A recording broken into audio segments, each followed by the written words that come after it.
episode of Street Fighter 3. Prepare for battle. One box could leave you messed up and fractured. Block these uppercuts, they may leave you captured. May the best fighter win and win again. Battle to the top until his life ends. But if his life ends and he starts to decay, may one of his street soldiers avenge things. See you talking to the game, couldn't be talking to me. I got enough to beat and more soldiers to bury. You know we just clicked in and made you realize this game is twice as hard. You see that with your own eyes. You're on the way to choose your type of life, cause you gotta. I tell you from now, which fighter will be the hotter. I don't think you want this one, just practice. Just challenge me when you're ready with your tactics. High punch, the spin kicks, watch your back split. I see you in the air when I make you back flip. Let's get it on down. Select to make your first pick. Let's get it on down. 10, 9, 8, 7, 6. Let's get it on down. Choose and pick the best one. Let's get it on down. 5, 4, 3, 2, 1. Let's get it on down. Select to make your first pick. Let's get it on down. 10, 9, 8, 7, 6. Choose and pick the best one. Let's get it on down. 5, 4, 3, 2, 1. Select to make your first pick. 10, 9, 8, 7, 6. Choose and pick the best one. 5, 4, 3, 2, 1. Select to make your first pick. 10, 9, 8, 7, 6. Choose and pick the best one. 5, 4, 3, 2, 1. One box could leave you messed up and fractured. Block these uppercuts, they may leave you captured. May the best fighter win and win again. Battle to the top until his life ends. But if his life ends and he starts to decay, may one of his street soldiers avenge things. See you talking to the game, couldn't be talking to me. I got enough to beat and more soldiers to bury. You know we just clicked in and made you realize this game is twice as hard. You see that with your own eyes. You're on the way to choose your type of life, cause you gotta. I tell you from now, which fighter will be the hotter. I don't think you want this one, just practice. Just challenge me when you're ready with your tactics. High punch, the spin kicks, watch your back split. I see you in the air when I make you back flip. Let's get it on down. Select to make your first pick. Yo, what is up, internet? It is your headmaster here at the Gaming Academy, GQ Asian Dude, back with another episode of Gaming Academy. It is November 18th, 2025. It is getting chilly out here. I am bundled up in the Academy custodian closet. That's where all the headmasters start their careers, in the custodian closet here at the Gaming Academy and the stock room. So hope you guys had a great weekend since the last time we chat. We are back with another awesome episode. It's Tuesday night, 8 p.m., and that means it's time for Class 53. And tonight's theme is a big one. What do I mean by that? Well, the overarching theme for this season is getting to the next level. So speaking of, get your welcome to the next class shirt here that I'll show you in a second. But tonight, the tutorial is over. That's right. If it's your first time here, I'm your headmaster, GQ Asian Dude, joined by our professor, Blazing Ace Nelson, and our Dean of News, Tragically Late. Sorry, I can't read tonight. We've stacked the syllabus tonight. Now we got, as always, Memory Card Chronicles replacing This Week in Gaming History, where we revisit 7 days of gaming history with our personal stories and nostalgic highlights. Tonight we'll also be doing a new segment called Retrospective, our brand new once-a-month segment where we spotlight a developer, publisher, or industry-defining moment that changed gaming forever. Now, this month, Nick's going to kick off our very first retrospective with a new look into Westwood Studios, a team that helped shape an entire genre and left a legacy still felt today. Of course, we'll have the quick bites cross rumor mill, breaking down the biggest headlines and the wildest gaming whispers of the week, including The Tech, where Ace returns with another masterclass building on last week's fundamentals and teaching us the next step in developing mastery. And finally, of course, how can you forget the final boss, where we close the night with a cinematic motivational lesson to take into your week. So grab your snacks, grab your controllers, and settle in. Class 53 begins now. And remember, the tutorial is officially over. Of course, it's I don't do this by myself, so let's pop into professors over here and let's see how things are coming along. Hey, fellas. Hey, sup? Professor's feeling cold. Got to put on the big old hoodie today. Yeah, I'm cold in the stock room. So. Meanwhile, my place was actually getting toasty, so I had to bust out one of the fans. Yeah, that means you probably changed those batteries in that fire alarm, right? You want to get it too toasty. Oh, fire's starting up in your house. Oh Lord, I haven't heard it yet. We're good. We're good, staff. Andre Man 95 yo. Funny enough, I was watching Zoid's Chaotic Century. All right. Awesome. Zoid, that's one I haven't heard in a while. But yeah, guys, a lot of good stuff tonight. Anything aside from the usual? Anything interesting happened over the week for you? My birthday. Oh, happy birthday! Yo, happy birthday. How young are you now? I'm 21 again. Oh, wow. Times two. It's 21 times 2 twice over. Where were you when you turned 21, Ace? Do you remember? Let's see. So that would be what, 2000? Oh, well, it was 2000. Yeah, it was. That almost Y2K 21 run. How was that? Yeah. Well, let's see, 2004. I was in college trying to put together my own curriculum for what should have been, actually getting me into game design, back when the art institutes were still a thing. Oh yeah, like full. Is Full Sail still around? Is that a thing? Yeah. Okay. Full Sail still around. Full Sail and Phoenix University. Oh yeah, Phoenix University. I love that. But AI done went the way of the dodo. Well, I mean, isn't there another DigiPen? From what I remember. Yeah, DigiPen locally, but also some of the like big universities started including more game development, actual curriculum, like on campuses, not just like specific ones. I know the Western up here had some game dev stuff. I want to say when I went back to school, but it didn't when I first went there. Yeah. It's definitely gone more mainstream. I've seen a lot more video game related like careers and ads, stuff like that. I mean, I've seen like, hey, you want to start your career in game development? I don't think I've ever seen that when I was a kid. So that's kind of crazy how times have changed, So. Yep, we could get connected for free with Education Connection and finally start getting into game dev. All right. Well, it is what it is, and time passes, and that's why will always have the memories. And speaking of, we'll have our next segment here called Memory Card Chronicles, and this is the segment of the show where we talk about game releases that happen throughout the course of the week and our core memories behind them. So let's load this up and boot it up. Great way. Oh yeah, beautiful. All right, it's not Marvel. That's all right. I was going to say this is a great way to like warm up too, and chat. Feel free to hop in with your memories. Yeah, for sure. So let's see here. So we're going to be starting off 11/16, so November 16. Oh yeah, let me start it off. I have a real quick one here. This one is from. Here, I'll pop it off here. So my core memory is little game here from Need for Speed, Hot Pursuit, and this was actually the one version. Well, I think this was a remake because Hot Pursuit came out like the PC, like the 90s. I think this was remade into like Racers versus Police, and ultimately why this is a core memory for me was I kind of like the idea of like cops versus racers, like that was like not really a thing, and so if you guys like that kind of like that thrill where you can pick team racer or team cop, where you can pull over your friends and stop them, bust them is what I call it. This one should be a good pickup for you. I don't know if it's been remade on the newer gen consoles, but also at the same time, my core memory of this, it was actually a negative one, just because this was one of the first games that started the conversation of, do I pay $45 to unlock every car? Or do I just play the game to unlock each car? And I remember this game having that option first. One of the first games to have that option where you unlock everything if you pay an extra $40 or something along those lines. That's just a memory that I've associated with this game. So yeah, I remember this standing out because of that mode, because the OG one was like a PSX title. They did do a remaster of this as well. I want to say in like 2010. I really remember like Most Wanted. That was like a successor to this one. Yeah. But yeah, I remember this one coming out. Yeah, that was the big thing for me. It was just like you get to be the police or the bracer. So pretty cool.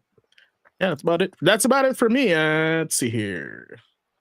Like this link. Oh, you did it all weird. All right, it's all good.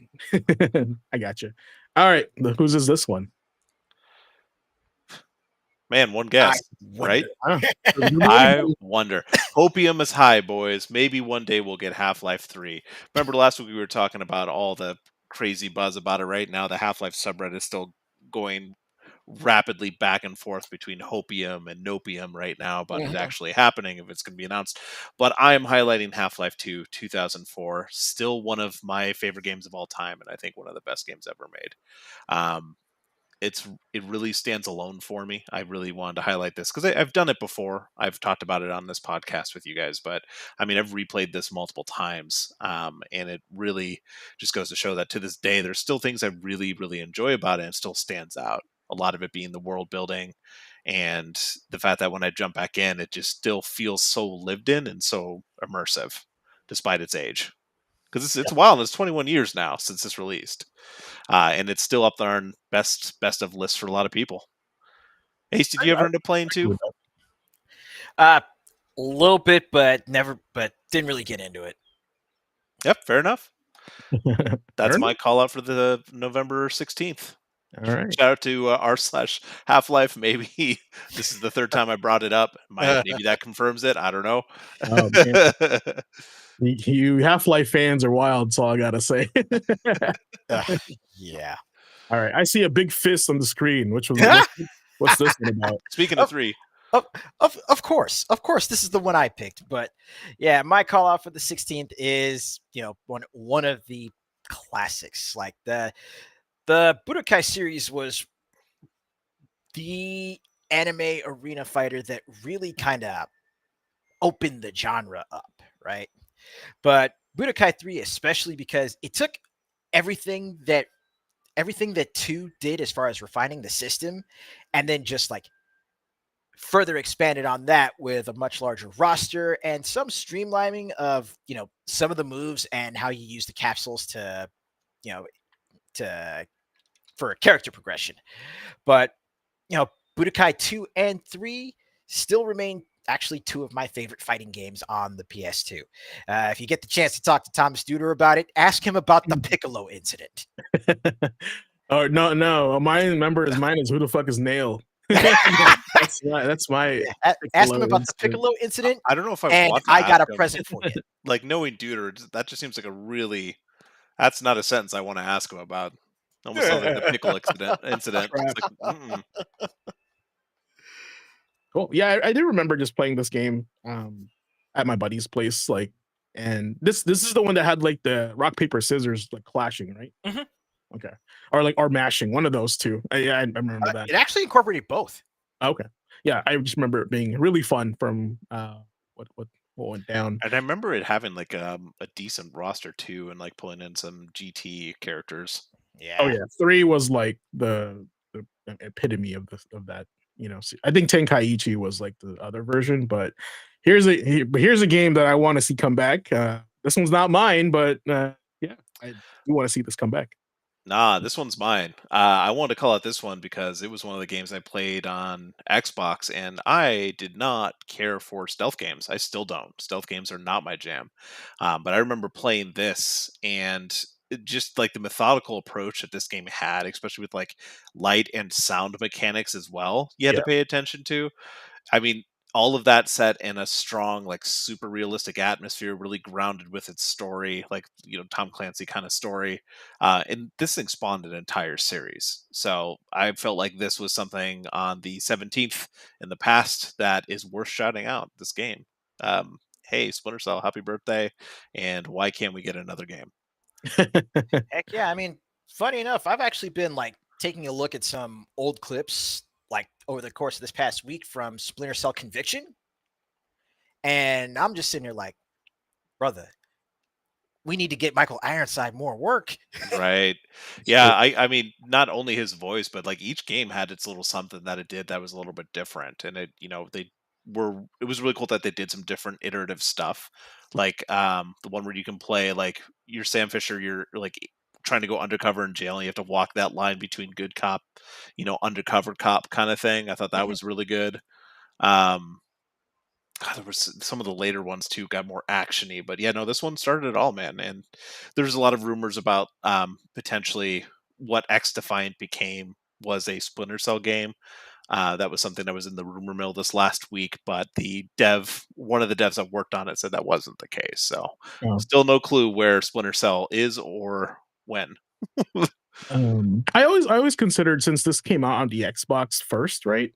Or it was a more feature on the Xbox. I always thought it was the Metal Gear version of the Xbox, right? Like that's what Yeah, that kind of felt like what it was. At least to me, that was the same thing. Like when because I owned the Xbox first, like that's what I focused on, was like that on the Xbox. But yeah, right on. All right, another thing came out on the 17th. I think we chatted about this last time. Yep. Boom. That thing right there. This is the third version of it, right? I think. Yeah, it's the third version of it. Mhm. The slimmest version. So 2006, PlayStation 3, right, came out in US by storm. Yeah, and just for me, as well as I think for at least a good 75, maybe 80% of the player base, the PS3 was my first Blu-ray player. I think it's a lot of people. I agree with that. But I mean, it's just the simple fact that the PS3 really was like a quantum surge in, the actual media that you play video games on. It went from the cartridges, 8-bit, 16, 32, 64, then it goes to the CD-ROM, then you hit the DVD with the PlayStation 2, and now, boom, you're on the PS3, you got Blu-ray technology, but on top of that, you also have one of the most well-known data breaches in recent history. Yeah, that wasn't a good memory for anybody. Unfortunately for me, I wasn't really affected by it. Hopefully a lot of people weren't also, but yeah, it's like I didn't really do much online at that point anyway, so it was great for me because when I finally got my own PS3, I got to take advantage of the benefits of the compensation from that. So I got Little Big Planet and Infamous for free. Oh, that's right. They gave us free games. As like I apologize. Yep. I remember that. I love how we can get bought out by just free stuff. It's a beautiful thing. Beautiful thing. All right. You know what else is a beautiful thing? On the 18th, This Wonder also got released into the world in 2001. Look at that. Look at that. GameCube. The Indigo Purple? Was it Indigo Purple? Indigo Blue? I can't remember what they labeled it as. Was always like a weird choice for me, especially like we kind of had that gray, like the drab gray, like Nintendo, right? Then the Famicom, and then like the Super Nintendo with the purple. So I see where that's coming from. 64 was like pretty much black originally. Then it kind of went this odd color. And I was always like, "Oh, that's a choice." Like, I don't know what's the deal with that. Wasn't a fan of the controller because I think the 64 gave me a bad taste when it came to Nintendo controllers. But memory for this, man, this thing was I was a PlayStation 2 fan. This thing is way cooler than the PS2. One, you can hold it and carry it wherever you go. It's really convenient. Yeah, you want to talk about the first portable Nintendo system as Yeah. an intellectual. It is the system with a handle on it, my friends. Absolutely. And I think the only thing that would be missing, if you were able to put the cords inside this bad boy, like a storage, that would have been a perfect like portable portable thing. 4 controller ports, always a banger with me. You're always gonna win me over with 4 controller ports. And also they made games the fidelity wise better than the PS2. It was arguably a better console graphically than the PS2. But it just comes down to novelty at this point. Like, what kind of games do you play, right? Yeah. This is one of those systems, like the whole reason they chose Indigo was to be different from the like more serious black consoles on PS2 and Xbox, like what they have. Yeah. Purple is also like Game Boy Advance was the same color too. So they were trying to rock Okay. with the same kind of like thing there. Understood. And if I remember right, like it was the decision of Nintendo of Japan to make it that color because purple's also more fun and also considered like the color of royalty, I want to say, in Japan, Yeah. if I remember right. No, So that makes sense. there was a lot of like little reasons, but really was just kind of differentiate it and make it more fun, which honestly, looking back, Yeah, that makes sense. right? Honestly, looking back, like that was the whole thing about GameCube. It didn't have a huge library. It had like a fraction of the library compared to the other two consoles by the end of its lifetime. But it had some certifiable bangers, like you were saying. Games that whenever you went to like tournaments or stuff when we were holding them God, at the yes. store or to parties, like this had Smash Brothers, had Mario Party. Like there was way more party games and more, I want to say, community around it. Yeah. Even though I didn't have my GameCube for long, I much preferred my Xbox and eventually the games on PS2 just from sheer library. But yeah, man, the Cube it's got its place in history for sure. Yeah, it's underrated, 100%. And even the single player offerings on it were just like what the PS2 had in quantity and a good chunk of quality. GameCube had in quality, but it was more focused on that smaller roster. Because I mean, you got stuff like Eternal Darkness, you got Unique. Tales of Symphonia, Very unique games as well. Yep. Yep. I mean, unique is its kind of calling card, not just the like handle, which it got dunked on for the longest time because it looked like a purse. People kept saying, like the little mini disc, the proprietary disc that they had for it, the fact you couldn't play DVDs or anything on it, like it was built just as like that game console for fun. To be honest with you, I like the mini discs. I thought they were cool. Matter of fact, they should have leaned on it way harder, like Japan, where the cases were smaller too. Like I really like that. I like the fact that it is smaller and tiny, and it shouldn't match with the other ones, right? So I felt like that was the route they should have taken with What's the little engine that could. And well, that is history. So Nintendo, hear us out, bro. Come on now. Oh, they've leaned so hard into a lot of those titles. Yeah. Talk about leading hard. And what about this game? Who picked this? That was our boy who couldn't make it tonight. No Shoes. That's right. Shout out to No Shoes, by the way. He was gonna be here tonight, but couldn't make it. He wasn't feeling well. So he did say like he wants to come back and kind of like hang out with us. But so I'm gonna just read what he wrote here. He was excited for this one. He loved the third one. But this one let him down. And he didn't get to beating it until 2021. That was the same for a lot of people. I haven't played this one. No, actually, I think I skipped this one. I went straight to, which is the weird, like, the one in Montana or whatever it is. That's 5. That's 5? Oh, I played that one. Yeah, 5 is probably one of my favorites, still to this day. But I remember playing 4, same as him.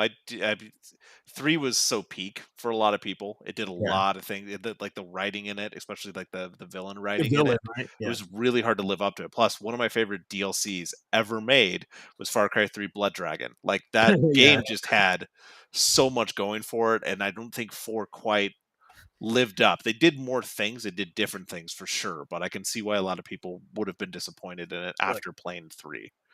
I would appreciate a remake of Blood Dragon. That'd be kind of cool. I don't got a sequel. play Far Cry, but I dipped my toe in for Blood Dragon. That's how you get them. You got to get the aesthetic right. And speaking of remaster and getting aesthetic right, when was the last time we had a Road Rash like game? Oh my god. Man, I don't know the Road Rash like the last one besides like anything you find on a browser game nowadays. Man, I told you how much I loved Skitchin on Genesis. I played Road Rash. Yeah, that was your jam, bro. That was, man. This like I was sold on this because of the name. It just sounded awesome when you were just like a tiny kid. And then the cover where you're just like beating each other on these like motorbikes, right? You could take pipes and chains and like knock other people off it. It was just like what you weren't allowed to do, and as a kid especially, I don't know, man, it was just I wasn't allowed to play because my parents thought it was like too bad to play, because I mean it's like illegal racing, it's violent, right? It's like a real-ish. Yeah, it's real-ish, and it's just the fact it's called Road Rash. I love the fact your parents were like, you can't play Road Rash, but my parents were like, you can't play Duke Nukem 3D. Yeah, I mean my parents let me have Duke Nukem 3D. I don't think they knew what it was. Oh, okay.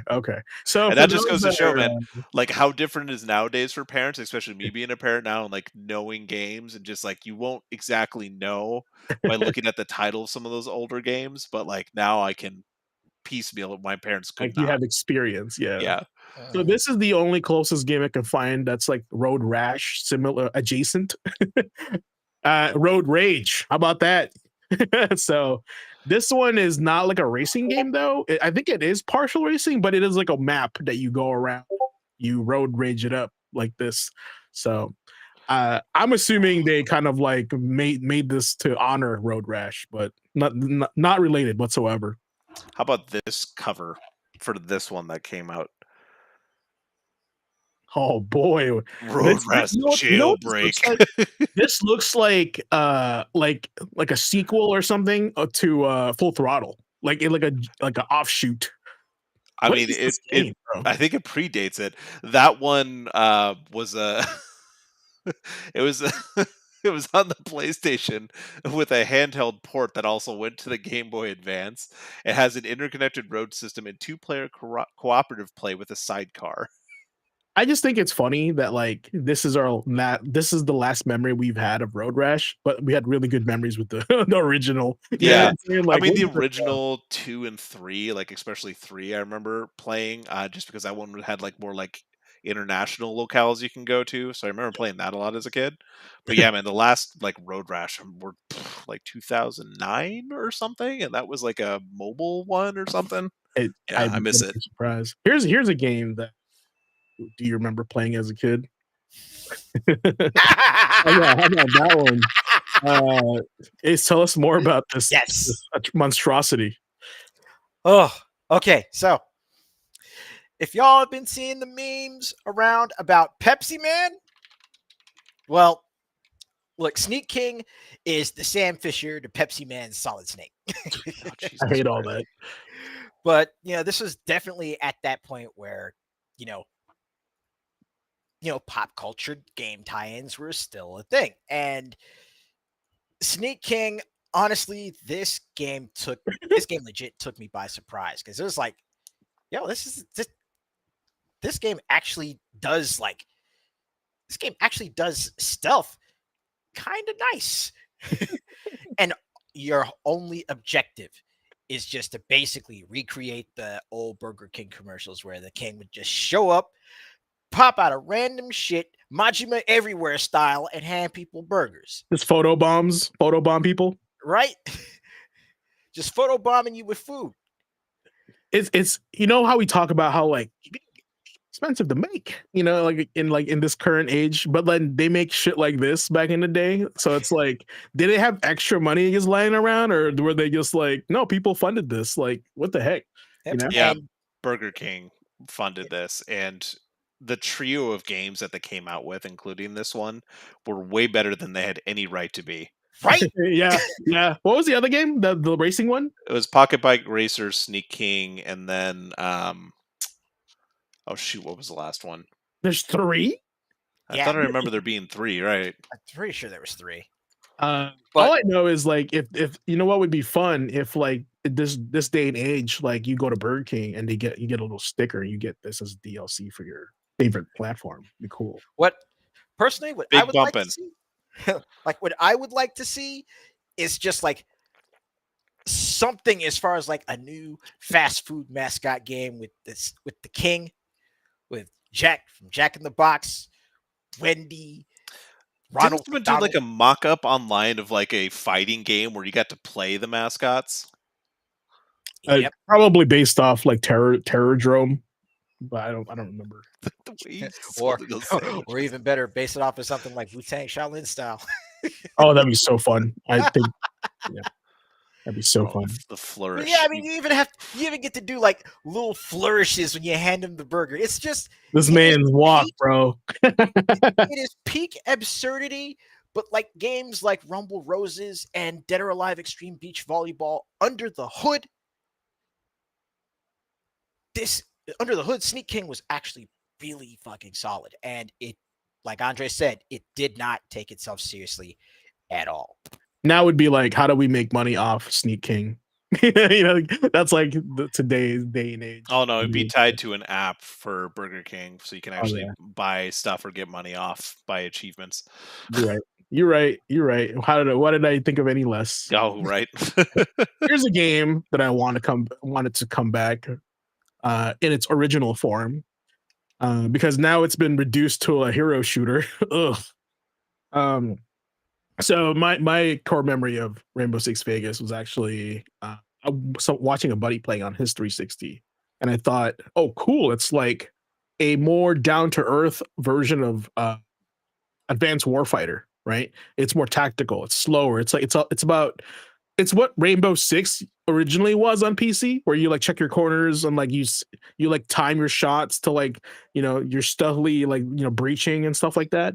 This did it really well. Like this was the first time like I kind of like really appreciated Rainbow Six. I didn't really appreciate it like when it was first person, but when it was third person, I was like, this is so cool, so much cooler.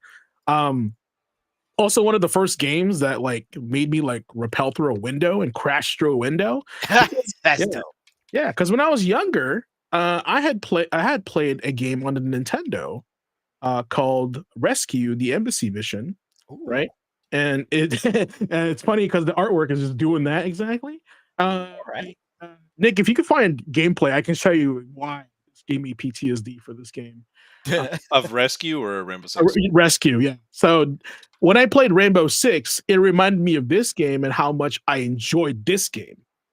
Right. So, and that's kind of like how like, oh, it's like a modern day version of that game I used to play. Also, Rescue, Rainbow Six kind of sounds similar, right? So let me show this to you guys.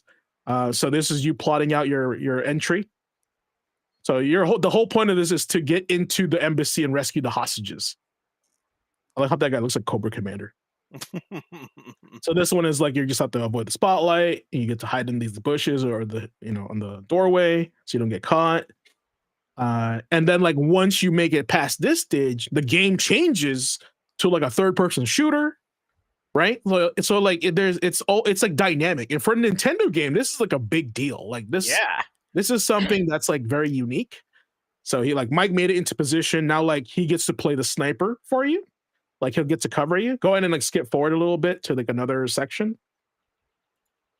And then There we go. Yeah, these guys are coming in from the top. Very that little cinematic of the dudes just repelling from the chopper. Yeah, see that how they're all like put in position. Now this guy's gonna. Oh, that is badass. Now you know why I love Rainbow Six Vegas, because like this was like a core memory of me. Since we're talking about Memory Card Chronicles, I was like, wow, it's this game, but like modernized. Dude, I never played this game.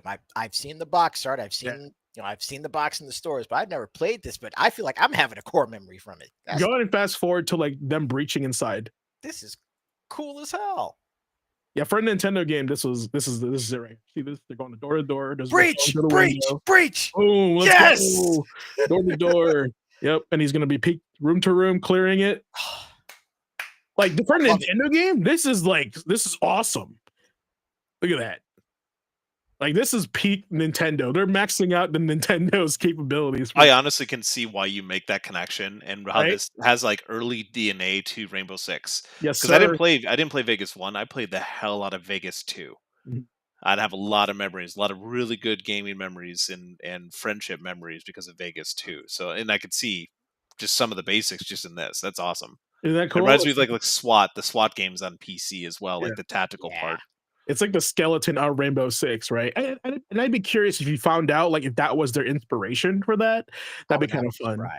But yeah, that is so dope. Speaking of inspiration, this next game here is composed of ex Street Fighter employees. That's inspiring. So Ace, tell us a little bit more about that. Mm-hmm. What's your memory with this? I feel like this right here would be what started it all for SNK. The OG Fatal Fury. Like, again, just like GQ mentioned, this one was developed by, a team of, ex Capcom devs. So, a lot of the DNA for Fatal Fury, takes similarities from Street Fighter. But, instead of, going with the classic, Masoyama style traditional martial artist for your main character, you've got them going more towards the quintessential American, late 80s, early 90s action hero. It's true. What's your I guess like what's your But- first experience with Fatal Fury? My first experience with Fatal Fury was actually playing it in the arcade at one of the bowling alleys while I was back out in San Bernardino as a kid. But I eventually got my hands on the Super Nintendo version, and it's still, even on the Super NES, it still felt like it was pretty close to a 1-to-1 arcade translation. And it was one of the few that, that had actually gotten that close to me, between that and, of course, Street Fighter 2. Yeah, I think this was the only this was like the Street Fighter like competitor. And the unique thing about it was like the 2 lanes, right? Like that was different for that. I still felt Street Fighter played a little bit better, but my memory of this is similar to yours. I played it at a roller skating rink, and I kept hearing Terry Bogard's and I'll quote Marie. Like, that's what he sounded like. And I was like, "What is that?" And I go over there. I'm like, "Oh, this is pretty cool." Did you ever experience Fatal Fury in the arcade, Nick? No, not in the arcade. I mean, looking at the gameplay and stuff, it reminds me a lot of just like the SNK cabs when I was younger. And I've mentioned this before, but the SNK cabs around me when I was this age were more like Baseball Stars and Sam Show and stuff like that. We didn't really have Fatal Fury. Oh, okay, right on. All right, so let's see here. This is something I talk about every year. Right? Every year. The SNES, the greatest console of all time. The question is asked, Wow. Okay. if you ever were put on an island and you had one choice of a console, which console would it be? And I'd be like, hopefully it's a radio console so I can call for help. Ultimately the Super Nintendo to me has the best library, in my opinion. And also it doesn't, like, you don't need excessive extra accessories to play the majority of the library of Super Nintendo. You don't need add-ons or anything like that. Even if you just had the Nintendo made games, you'd still have a solid variety of games, right? But I think the Super Nintendo is really where all the companies shined. Core memory, like I said, Christmas time, Dad tricked me that he didn't get it. He didn't buy one. And he said, "Hey, by the way, I got you Super Nintendo." That was super cool. Like that, I'll never forget that. And he also got me Final Fight with it, which is like that. No wonder why I'm so fond of beat 'em ups. What about you guys? For me, most of my defining memories, most of my core memories with the Super NES all come from the numerous RPGs I've played on it, namely Chrono Trigger, Final Fantasy VI, Illusion of Gaia. But, as far as like my first major memory with it, Christmas, spending Christmas with my uncle and my cousins, and he got them the Super NES with Donkey Kong Country. I love that. Here's one, and Nick, this one's yours, and I'm curious to because I wasn't a 64 guy, but was the first print always the collector's edition to this game? I don't know if all the first print was. That's a great question. It's been such a long time. I remember that I didn't have one of the special collector's carts. I had just the normal cart. But I wanted to call out this one because this one is still my favorite in the entire franchise to this date. And it's one of my favorite games ever, and one of my favorite games that defined the 64 outside of like GoldenEye and 1080 snowboarding, because that was the first game I had for it, and like Mario Kart. This was the one I've replayed probably 8 or 9 times by this point. I literally bought a 3DS just to play the like Majora's Mask 3DS as well. Like, I wanted to continue the story. That's why I bought Majora's Mask afterwards. But this one of my favorite like childhood memories, and I wouldn't even say childhood because I was definitely older by that point. This was like middle school, early high school, so formative years, right? I remember going over to a friend's house, staying the night, staying up late. Parents were, it was a weekend night. His parents were up late too, watching TV in the other side of their house. They had a big ass house, much bigger than mine. So it's like, oh, we could actually hang out over here, just us. We were playing Ocarina of Time on my buddy's save, and just like heating up pizza rolls, drinking Dr. Pepper, like staying up late. My parents were going to tell us we couldn't play it. We stopped playing Driver on the PS1. We put an Ocarina of Time so I could help him hunt all the Skulltulas. Yes. in the game, because he didn't have all of them. He was still unlocking stuff by that point, and I knew where a fair amount of them were. We also ended up like So cool. finding his brother's like Nintendo guide somewhere in the house too. We were just going through it, but yeah, it's still brings a lot of memories back, a lot of really positive memories, and like I said, still to this day, it holds a special place in my heart, even if there's plenty of games since then in the Zelda series that have done better. I mean, to be honest, the entire reason I wanted to play Tears of the Kingdom was because of how familiar it felt with Ocarina, like playing through it. I saw a buddy play Tears for like a couple hours, and I'm like, I think I might need to get a Switch just for this. Especially when you like run over to the crumbling ruins of the Temple of Time, and I'm just like, oh man, core memories. I remember all the Ocarina like music, and the I think it was the Song of Rain was my favorite too. I was never one of those people that bought an Ocarina or played it, but part of me really wanted to. You really wanted the shield and the Master Sword, right? Of course. Yeah, I just thought this was like, when I saw Mario 64, I was like, dude, just wait until they release a Zelda game. It's gonna look really good, for this console. So this was it right here. So that was kind of my take on that. I'm glad that's a good memory. I love the fact that like our memories is like playing it with friends, because that's a really cool memory. Speaking of playing with friends, this came out in 2013. Yeah. I think, and having one of my favorite fighting games come back to a modern day console. I literally just got an Xbox just to get this game, and that's like I called it my Killer Instinct machine, my Xbox One, because I wasn't playing. I remember that. I remember you saying that. Yeah, and I went out of my way to hunt down 2 fight sticks that have KI on it, that has Saber Wolf on it. Matter of fact, I think it's here somewhere. But like I specifically wanted to turn it into a KI machine. If there was like stickers for me to turn my Xbox into a KI machine, I would too. Yeah, I'm just glad this game came out, and I'm really hunting or waiting, yearning, whatever words you want to use for KI2. But I don't even know where to start with that. Like I know it's like it's going to be a uphill battle, to get that released. Yeah. Man, what a great soundtrack too. Awesome soundtrack. This is where we get this from. That's the end of TJ Combo's theme at the end of the game. So pretty cool. But Ace.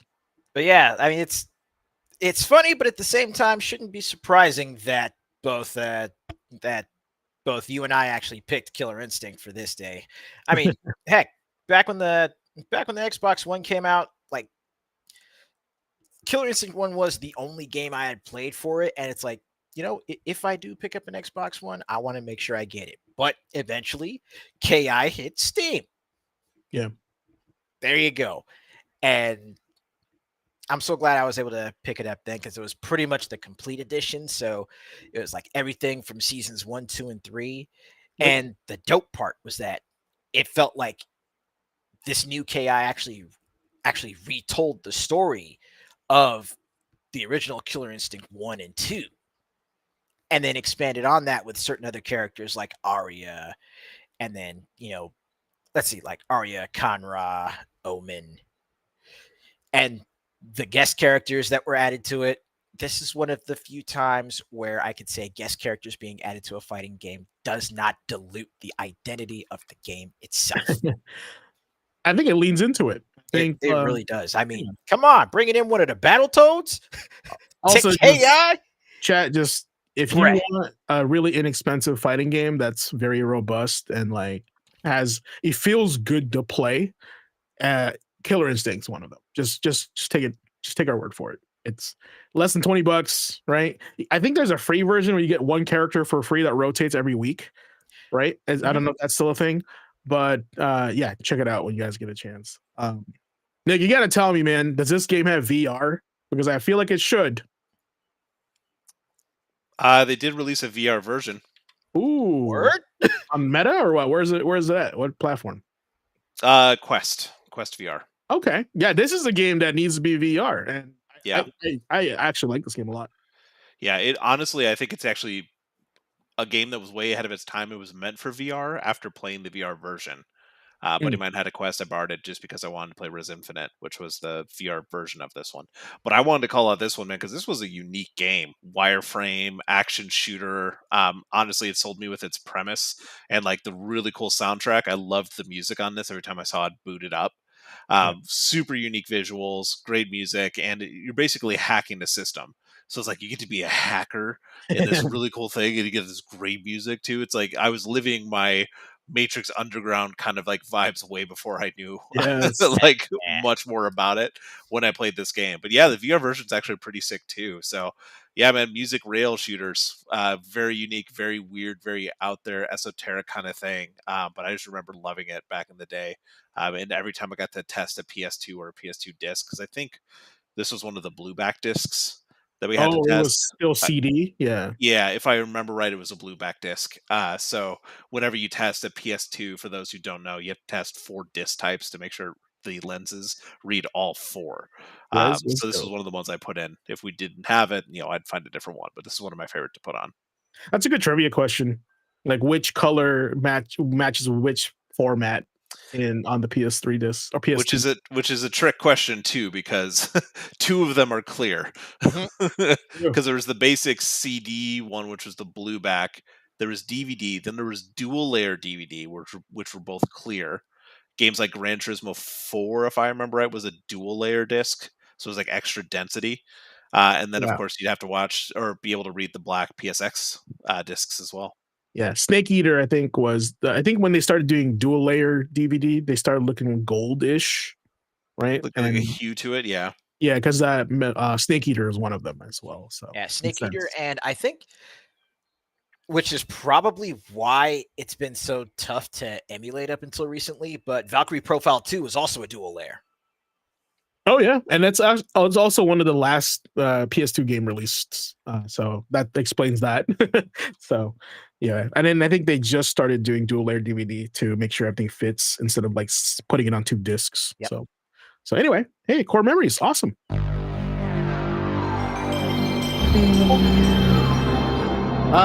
And then your game doesn't load up. You're like, fuck.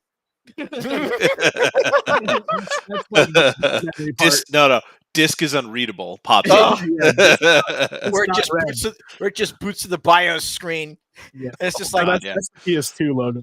That's the PS2 one. PS1 was you're at the CD screen, like playing. You're like, it's like you're trying to play a music CD. Yeah. It's like, no.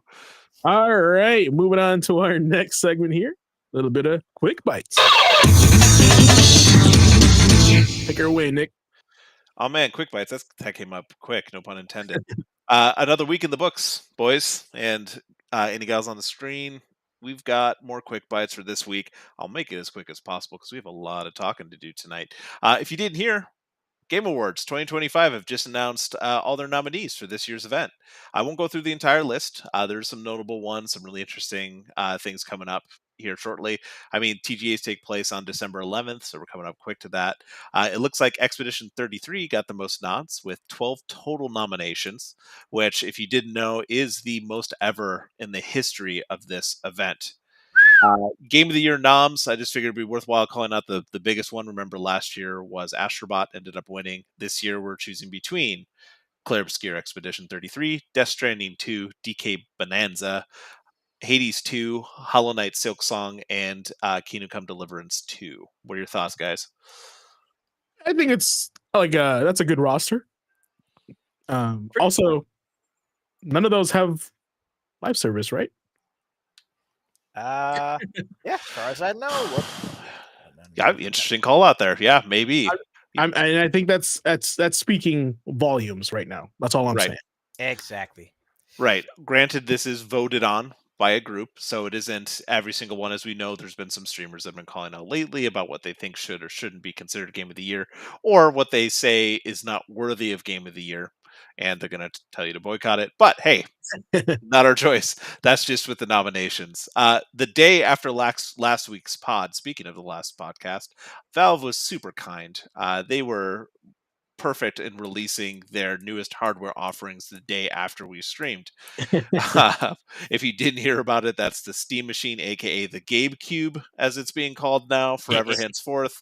The Steam Frame VR headset and the next gen Steam controller. These have been detailed elsewhere, so we've been discussing it on our Discord, which has been awesome just to kind of see what other people have to say. So we won't get too deep on quick bites, but the power of the GameCube has been the discussion the last Also, couple days. What is it? A missed opportunity that it wasn't colored orange?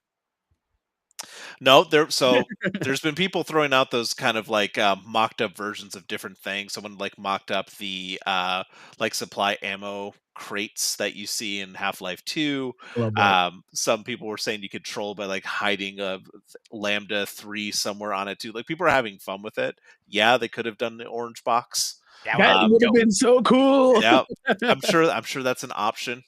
Somewhere orange down the box line, would be you know, cool. if I can earn orbs on Discord to like buy things, I'm sure Steam can come up with some kind of currency for me to buy kits for my GameCube. Right. So if you didn't see those, remember those hardware surveys that you've been filling out in Steam for the longest time for anyone that's on Steam. Well, Valve does say that even though you look over the list and some people have some very strong opinions about it, Valve says the machine will have more powerful specs than what 70% of Steam users currently have. Oh man. So And I think it's rumored to be like $400, right around there. there's a So lot of that's what they're rumors aiming right for now. hardware-wise? Right. So part of the thing is that when you look at those specs, they may not look like super impressive in terms of like what you're seeing for high-end PCs or what other PCs are doing for like 4K gaming. But in terms of like controlling the cost and offering something that's better than what a majority of people on Steam reportedly have, that's got to be walking that line in the middle ground. So 400, 500, upwards of maybe Bro. 800. It's a little hard to say. All I'm saying, cheaper than a PlayStation 5, Xbox One. Also, icing on the cake, no online payment for playing with friends. Right. Yep. Bro, Get your Steam, win, you get win, your win, Steam win. library Yep. back. It's the craziest time, guys. We're going from consoles trying to become PCs to PCs becoming consoles. They're just passing each other Crazy. like Yeah. ships in the night. We're It's here wild. again. Honestly, Speaking of I really like- crossovers, I honestly really like how they did how they actually did the hardware benchmarking though. Actually, like taking the information they gathered from those surveys. It's like, really keeping your finger on the pulse of your user base and going, okay, if we're actually going to be doing a console, something that can be future proofed for folks to actually, have a dedicated Steam console, let's make sure that most of our player base on average can actually use it. So we know what they're running. Let's match those specs, and then pretty much everything that's on offer, or at least the vast majority of it that's on offer on Steam, you can load up your Steam library and just go. hey, like Blue says in the chat, they can't imagine that it's less than 500. Cross the fingers. I'm kind of in the same boat. I don't imagine it's cheaper than that. I don't think it's going to cap out higher than maybe 700-800. It's tough to say, but it is a pretty cool thing. And is that the word for it? GameCube? that's what I've been saying, man. Tonight, Oh, it's a GameCube. GameCube. Oh, Yeah. okay. Never mind. Yeah, That's funny. absolutely. I love it. More than anything, because I worked in user research for a while with my time at Microsoft and with Xbox research, feedback is so undervalued by a lot of people, and those feedback surveys are huge, absolutely huge. So the company like Valve can use those for exactly this. I will say it's not always going to be used for good, like every single survey you're going to see out there, but it really lets you show what's happening in the market. And these companies can make better future-proofing plans when they have better data. Anyway, speaking of crossovers, before we get too deep into that, if you got more to talk about with this, definitely hop on our Discord. We're still talking about the specs and stuff on there. Fans of crossovers got a leak with Magic the Gathering and Monster Hunter having a collab that just showed up online recently. Multiple cards were shown off for each of the 4 drops, and it's currently scheduled for December 1st as the release. So the post of that has already been taken down because it kind of leaked out, but that did get dropped, and it looks like it's coming out. Escape from Tarkov's 1.0 release happened, if you did not know. It's already hitting a bumpy road on Steam with major server issues and now review bombing pretty hard. This is on the back of Arc Raiders receiving massive praise and already passing 480,000 active players on Steam, which, if you didn't know, is 4 times the size of COD's launch, which just happened. I know there's some MMO fans in the chat. Look, it's been a super rough year for fans of the genre. NetEase has canceled its Warhammer MMO, and Project Ghost, which was in the hands of WoW vet Greg Street. Amazon has laid off staff and canceled the Lord of the Rings MMO. Microsoft layoffs axed a new unannounced sci-fi MMO from ZeniMax. But in MMO news, we've got some more stuff to know about Ashes of Creation, which is an indie MMO that got its start on Kickstarter in 2017. Well, it's finally coming to Steam in early access. If you're a fan, maybe it's worth checking out. The devs are selling a alpha and beta access for $50, which may sound a little bit rough for this kind of early access or something like this, given that the full launch has already been said it won't have an upfront cost. But that is currently half the price of the access they sell on their website, which is currently at $100 until the launch on Steam. So if you're looking to get into something like that, there's a little pro tip for you, just some news for them. I'm not quite done with MMO news. Sorry if you're not a fan. The first of two known Horizon MMORPGs have been officially revealed. However, the one shown off is the one being developed by NCSoft, not the one by Guerrilla. So it's called. A Chinese company, right? That's the Korean company. Korean company. Okay. Yeah, NCSoft known for a lot of MMOs that have come out, especially like Rift. Was one of the games that I play. A lot of like the constant releases, the samey kind of games. I think Ion as well was NCSoft. Anyway, this one's called Horizon Steel Frontiers. Players will get to customize their characters, take on giant machines. But the rub for fans and the kind of pushback on this is the platforms that this is for. It's for iOS and Android, with a PC crossplay version. Weird. So a mobile-focused multiplayer spin-off of the PlayStation first-party single-player franchise. Obviously, this is for a very specific market. It was licensed out to NCSoft to do something with it, but what are your thoughts on that? Cash grab instantly. That's it. Any feelings, Ace? Not really feeling it, honestly. I mean, like Horizon honestly feels like the kind of game for me that just mobile, while there may be a lot of mobile users out there, it feels like the platform itself is still going to be very limiting for a game like Horizon.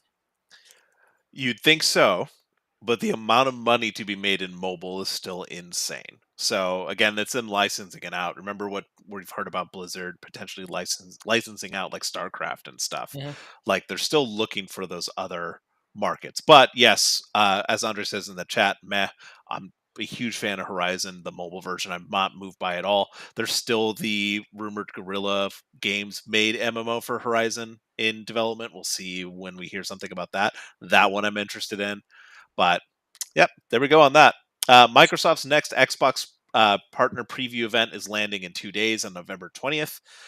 Partner titles like 007 First Light, Tides of Annihilation, Reanimal, and some other ones too are taking the spotlight this time around, but the company does promise, quote, brand new reveals and Game Pass announcements, end quote.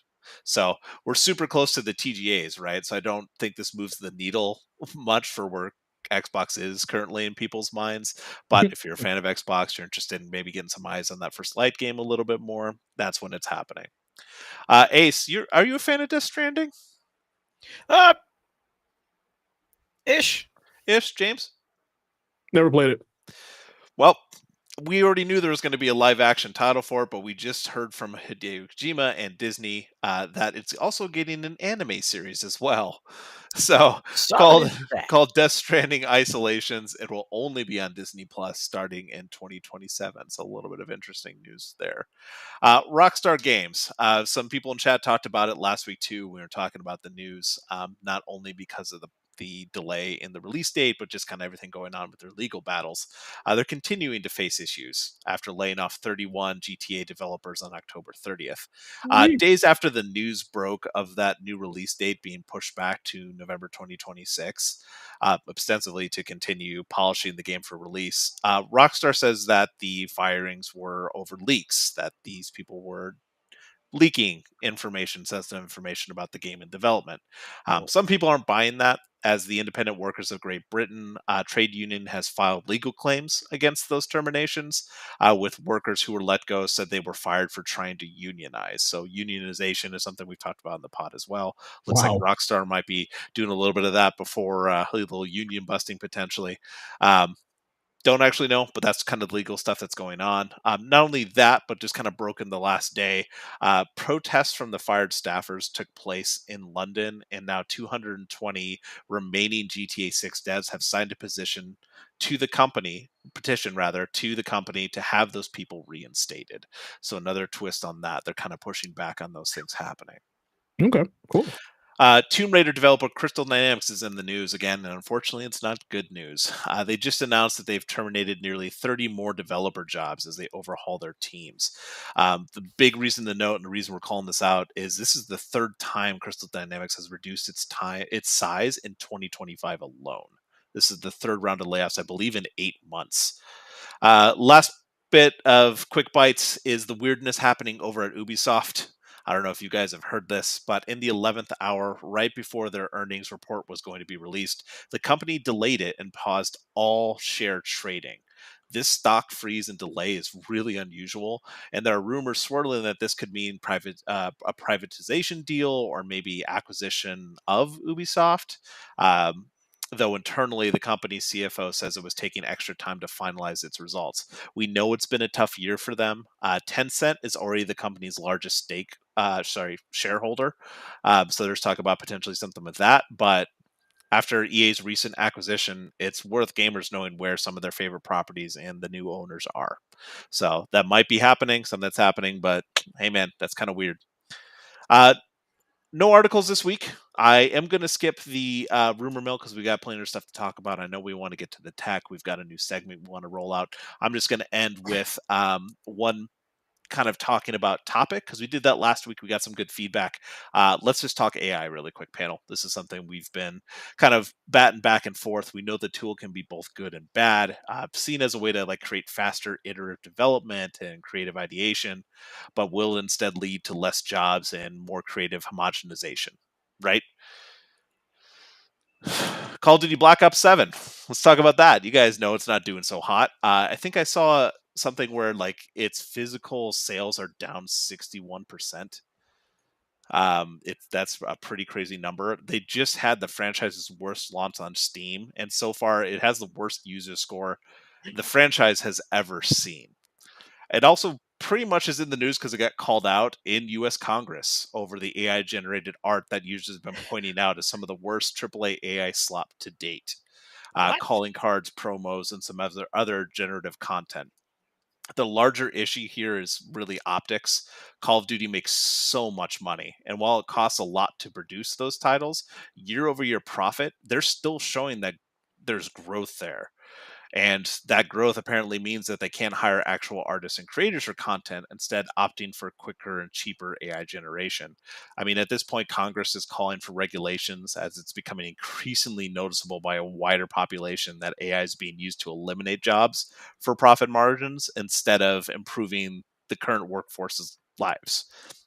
On that same note, Krafton, the publisher behind PUBG Battlegrounds, Inzoi, and the upcoming Subnautica 2, is in the news after deciding to become an AI-first company. They're offering to buy out employees with a year's worth pay to quit their jobs.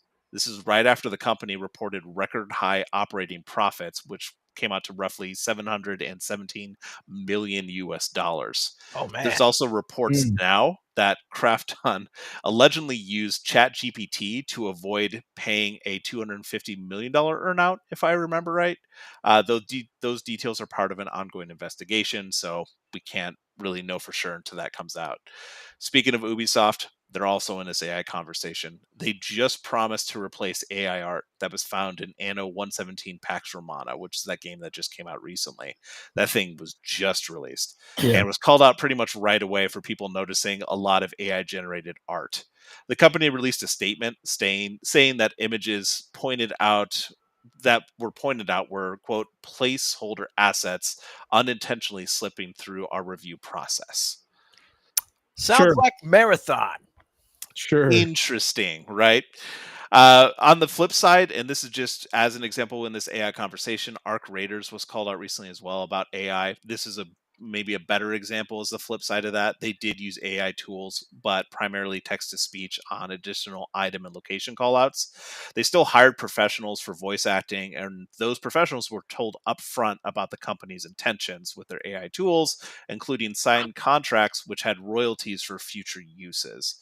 So we ask, and I asked the panel and I asked chat, where is the line? Developers so far are using a mix of both of AI and humans due to AI's limitations at the moment. Indie games are having a big push in the industry right now. We've seen that big surge. AI can help those smaller teams make more complex or more iterative content quicker and cheaper for them too. So that's huge. It's a huge boon for them. But then the flip side of that is these larger companies in AAA can use it, but it's mostly being seen as used for cost cutting or shrinking times between releases. What do you think, guys? I'd say, honestly, on as far as I'm concerned, AI is definitely one of those tools where if you're using it to cut corners, it is going to show. It is going to show big time. Those corners are going to come out looking real damn crispy. But at the same time, literally the way that Arc Raiders handled it, as far as being upfront with the usage of AI, being upfront with the fact that they are still, actually utilizing, human talent. It's really, the simple fact that AI, much like any other tool, it's going to be judged not on its own merits, but more it's going to be judged by the hand of who's using it.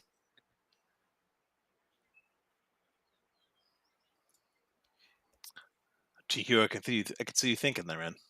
I mean, I use AI for our content. Right. I think ultimately it comes down to transparency. What Ace said, like if people are coming into it knowing that there's going to be AI support into it, and there's some like this is what we're going to be doing, I think people are more comfortable with that because nobody likes being replaced by a robot. Like let's just say that, like, straightforward, right? Let's just get cut to the chase. I think companies using AI to cut corners it is what it is. You're going to cut corners, and the quality is not going to be there, right? And I always combat this with a lot of my artist friends. I'm like, you guys should not be intimidated by AI because your hand drawn stuff that is like timeless, that takes effort and time, it's not going to be replicated, and it's only digitally. Like if you create stuff like physically, AI can't really do that.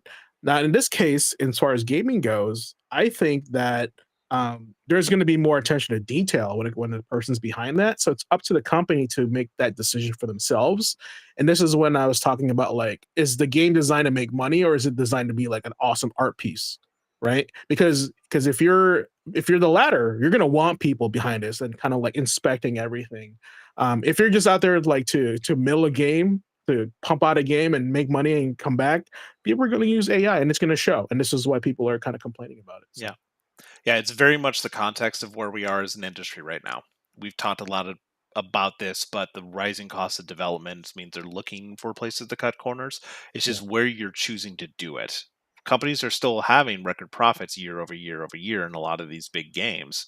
Maybe not with the latest Call of Duty after what we've seen from this release, but after seeing like how much they've leaned into that and how a lot of feedback has been the game feels cookie cutter, it feels kind of pushed out. It's that very fast time frame they've given themselves to release the game. It means they're kind of forcing themselves into the corner where they have to use these tools instead of using them to augment. They're making it their method.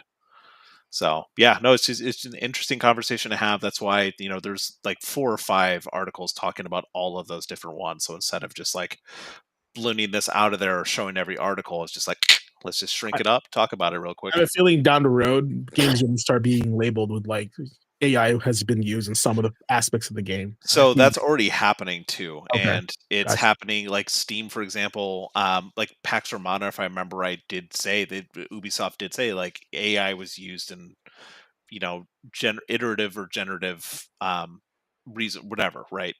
Yeah. So that's happening, but at what level? How deep do you go, and what are they using it actually for? So people can say like, "Oh yeah, no, I use this. I use this for some things. I use it for generating content." You're not going to expect every dev to say for every single thing. That's just ridiculous.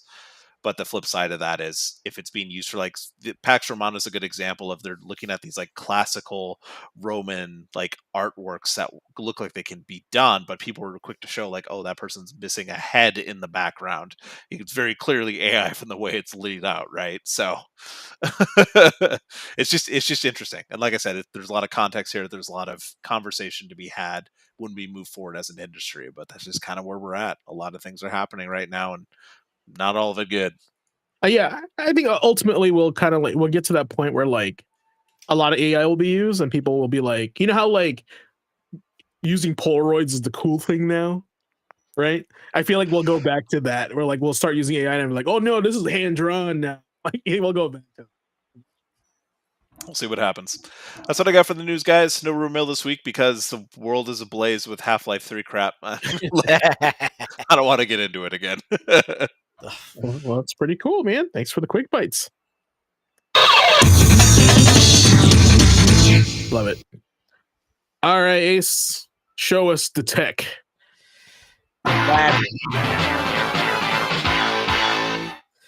So yeah, I wish I could say that I took more time than I did actually writing this up, but let's face it, the birthday weekend kind of got me on a sleep deficit. Did you use AI? Do we need to make sure that that's put in here, like for your writing? But just to kind of get us into it, though, over the last couple sessions, as we've approached our new battles with this new season of the show, these last couple sessions have been focused on getting the lay of the land, right? We've been making moves and reviewing how to cover ground in games via the way of momentum. We've been reviewing how to control the battlefield through offensive prowess and spatial awareness, with last week's session through the way of the spear. But this time, I want to cover what I call the third path to excellence and to developing a deeper appreciation of the classic games we've come to know, love, and more often than not turn into absolute spectacles of skill and comedy in equal measure. If it's said that the best offense truly is a good defense, then honestly, I feel like I'd be doing folks a disservice if I didn't at the very least cover, some of the different ways you can actually defend yourself in the games that we normally cover in this segment. The action doesn't take place in a vacuum. That's the thing. And the opposition is going to be coming right for you, even if it's something so simple as you walking from left to right. There's going to be that Goomba looking to shrink or stomp you. So, there's going to be points where you won't be able to move out of the way. So you should be able to, at the very least, if you find that you can't avoid the hits, you can take the hits and then dish that damage out in equal measure. It's, Sylvester Stallone said it in Balboa. It's about how hard you can get hit and keep moving forward. So today, I'm going to introduce to y'all what I call the Way of Aegis. This is where we're covering defense. I mean, sure, you pick up a game, you're probably going to start looking at, what kind of moves can your character do? How can you get out there and just bust heads? What kind of projectiles can you put on screen? What kind of strikes, what kind of throws does your character have access to? Stuff like that. But, here, we're going to cover more of the defensive aspects of controlling the battlefield. Now, to say that some of my favorite games have earned their spot due to the defensive options available that supplement offense and navigation should really come as no surprise. I mean, I'm a fighting game fan from the arcade days, so that the game that we've been using for our leitmotif this whole time, Street Fighter 3 Third Strike, it should be no surprise that that's going to be in the conversation. And the fighting game moment referenced as often as Kanada's freaking Hayabusa slide is none other than Evo Moment 37. What could best be described as a lightning fast showcase of pure defensive execution in a game that was ultimately designed to reward that kind of play with the opportunity to completely turn the tide of battle 180 degrees in an instant. Other games, there are other games out there that have similar mechanics to parrying that can turn slugfests into defensive chess matches that'll leave the player and the spectator on the edge of their seats. There's stuff like bullet time, focus mode, faultless defense, just defense.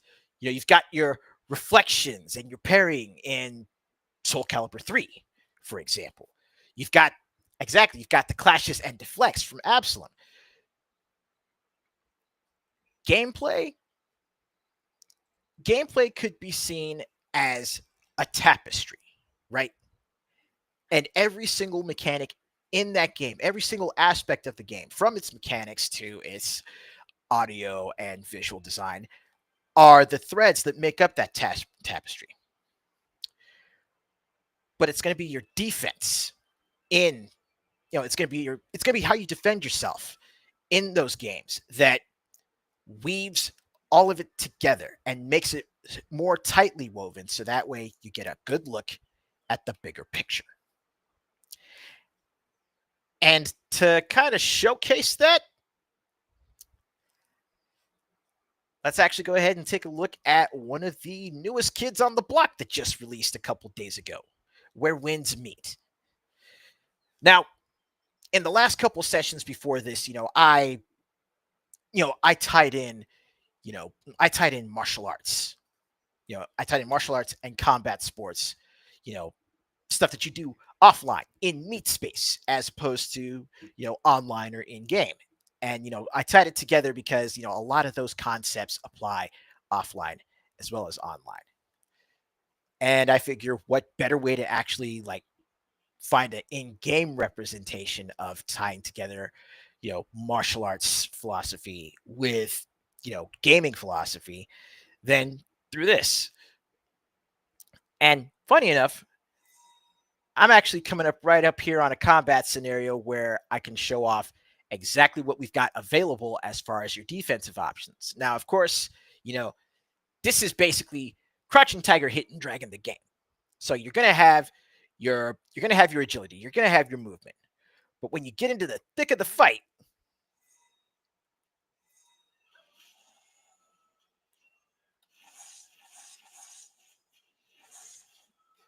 you're going to have your parrying and deflection, and you've also got, just straight up guarding. So you can reduce your damage, but your parries will actually allow you to completely mitigate damage and also open the enemy up for counters. So you can get to a point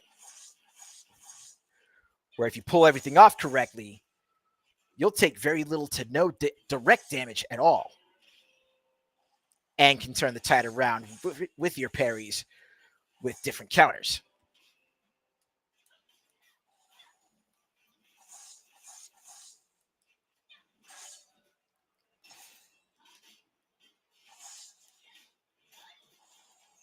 I love the fact you're fighting with a fan. Actually, the fan, oddly enough, the fan is actually a good weapon, a good defensive weapon, because one of its skills that it has, healing. Oh, wow. That's pretty cool. And after you heal, after you use the healing, you can switch weapons. Because you have two weapons. You have two weapons that you could equip at any given time. So let's switch me back to the fan real quick. You can set up the healing field and then swap to your more offensive weapons to have constant healing while you're fighting. It's like a font of healing, huh? But again, the two best ways for you to defend yourself in this, the two best ways for you to avoid damage, are either getting out of the way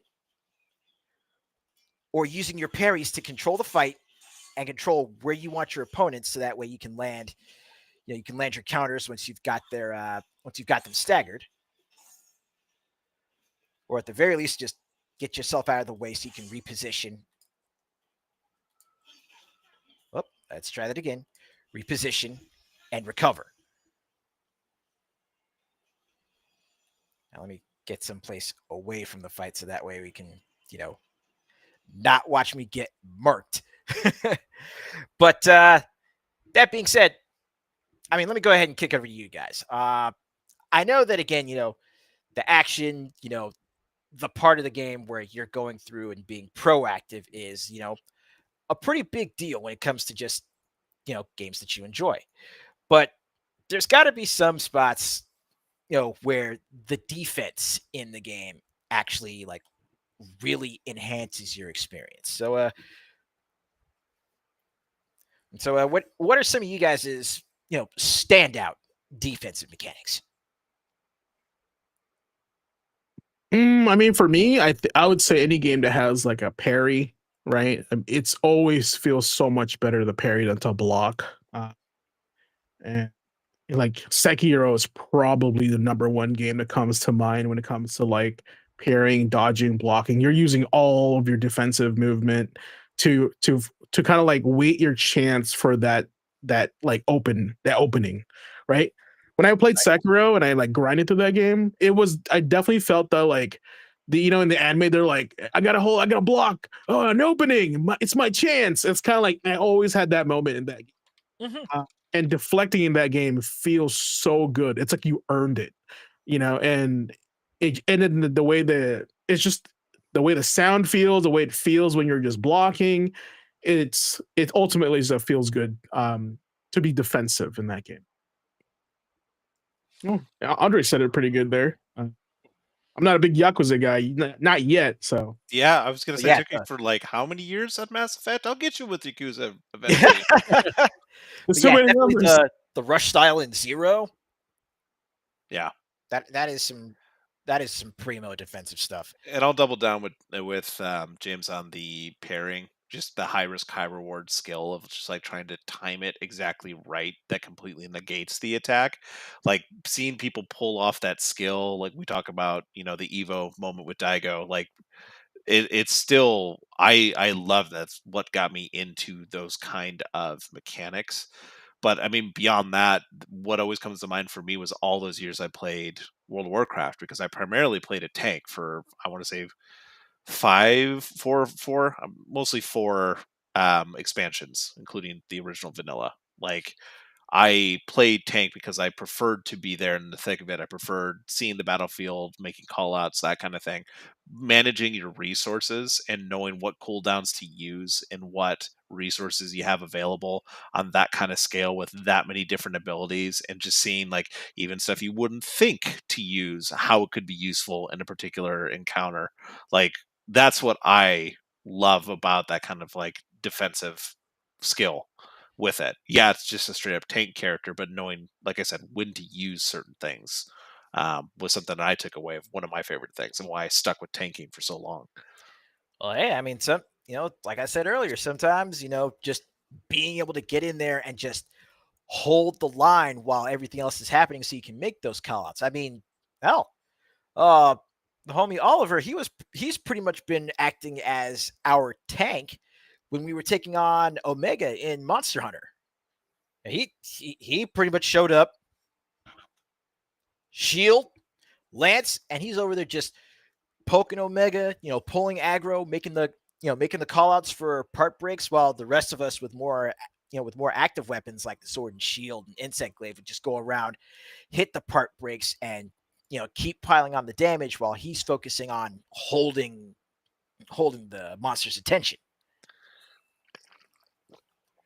But I mean, aside from that, aside from like, Snake style, there's also stuff like, the Royal Guard style in Devil May Cry. And also, other really cool, defensive mechanics, the witch time, the last second dodging and stuff that's in, most Platinum games like Bayonetta and Metal Gear Rising. Yeah, no, I agree with all that. I think to me, what makes like an character action game super fun is not necessarily like the moveset you get, it's how your character reacts to the world. like Metal Gear Rising, right? Like you can't really hold block. You have to parry the last second to like take the parry, Yep. stuff like that. Ninja Gaiden 2 is another good example. You can't just sit there and hold block though. Like the AI will kind of like know you're holding block and make adjustments. So it's to me, it makes the game just dynamic. Like you can't like if you stood there holding block and you weren't able to take damage. I feel like that would be us, it's telling to the developers saying like, hey, you didn't kind of like count this to happen. You need your AI to kind of like adjust with the player also. That makes the game much more interesting. I always like the high risk, high reward. I'm reminded of like Dragon Age Inquisition, the Reaver tree with a melee character, two-handed Reaver. You don't have defense. You have a two-handed sword. You don't have a shield. So Yeah. all of your abilities are focused on siphoning life while you're getting hit and dealing out damage. It's like The more you get hit, the more damage you do, but the more damage you take. And it's you're just like trying to control the resource that is basically your life powers. You're trying to like plow through enemies, suck their life force from them so you don't die in combat. Like that's what I like. I think the number one game for me that really exemplifies what you're talking about, Ace, is the Arkham series. Like the defensive mode of Batman, like that, and kind of like being able to parry multiple characters at the same time. Also, that it makes you feel good. You're like, oh, I'm so cool in this game, So, and I think that's important. That game feel. If the game makes you feel like you're doing something awesome, right? Yeah, And the Arkham series, and then by extension, the Middle Earth, the Mordor games. Correct. It's a good one too. And just going back to something that's a little bit more recent, Absalom definitely has that great, has great options for actively using your defense to control space on the screen, because your blocking is pretty much all tied to your the button for evades. Well, it's tied to the button. It's tied to evading and also tied to your heavy attack, because your heavy attack is how you actually do like the weapon clashes for your parries. But then if you evade and like move toward an attack that's incoming, that's how you do the deflects. So it's still like two different kinds of blocking, or two different types of parrying, but one that's more of a pushback and the other that's an actual parry and counter. Did you know in Knights of the Round, if you hit back at the right moment, you can actually block a swing at you? No. Yeah. That was one of the things that they built in naturally that nobody ever really realized. But if you got really good at the game and you hit back, like before they hit you, you can parry everything. Oh, that's dope. Hey, now you know. Yeah. Look, if you're not learning something at the academy, you're probably not watching the show. You need that. You just need that GIF of the more you know across the screen. Yes. Let's make sure we add that to the list now. Yeah. I mean, this is why we have this one, right? Yeah, that makes sense. But with that being said, let's just cut right to the end of it. So for your homework, what I'd like y'all to do is, if you haven't already done so, and if you've got the space for it, download Where Winds Meet. Give it a shot. Check out the game, and if nothing else, check out how you can move through the game, utilizing your defense to help set you up for the big moments and set you up for the cool offensive stuff that you could do in this title. If you don't, or if it's not something you're really feeling, then find another game that showcases some of the mentioned defensive mechanics that we talked about. Dig back into the Arkham games. Pull up Middle Earth, Shadow of Mordor, or Shadow of War. Hell, pull up Absalom. Pull up Soul Calibur 3, Tekken, Street Fighter 3, Wild Hearts, and just really focus on, for at least give yourself maybe an hour, 2-hour session, and just focus on your defensive mechanics, and just make more time to set up your offense by leading with your defense. Lead with your parries, lead with your blocks, lead with your deflects, and then see how that augments your gameplay. See how that changes up your experience and opens up new avenues for you to experience the game. And once you've got all that done, report your findings in the comments, on the Discord, or talk to us about it on Twitter. You know where to find us. But that is going to do it for this week's session of The Tech. And just remember, study hard, train smart, and may your combos always connect. Oh, hold on. This one's for you.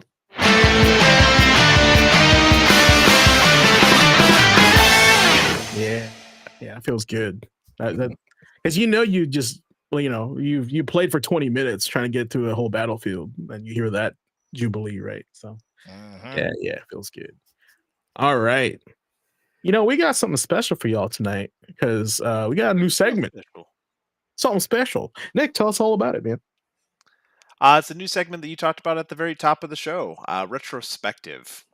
Thank you, everyone, for tuning in for this one. This is our chance once a month to kind of look at the past and highlight a dev team, publisher, or defining moment in the gaming industry. One of my favorite things about season 1 was when we did our This Week in Gaming History, which was a little long-winded. We heard your feedback. And decided to, at least when I did it, I decided to highlight some stuff that happened as far as like what happened to dev teams, what happened in the industry, companies that are no more. And that was always a fun thing to talk about and see people in chat kind of like mention like, oh yeah, I loved that. The big thing about this is we only do this segment once a month. So it's not going to be something where I take up the airwaves from these guys too much. It isn't just stuff that's close to our hearts. Be sure to join our Discord. If one of you two don't mind throwing the link in there for people to join, share with your friends. Vote on next month's highlight. Let us know about one of these teams or moments that stand out in your mind. This is our very first time at this segment, so I wanted to take a moment and let you know the deal. Really, it's about rolling out these limited time segments for here at the Gaming Academy for this next year. This one is my brainchild. Talking about what shaped my love of gaming and the industry as a whole for the first one, looking to the past and realize, where we've come from and maybe a little bit of what we've lost. My first choice, James said it at the very top of this, is Westwood Studios. I'm going to toss this video on in the back so you can see some of the games and what they looked like.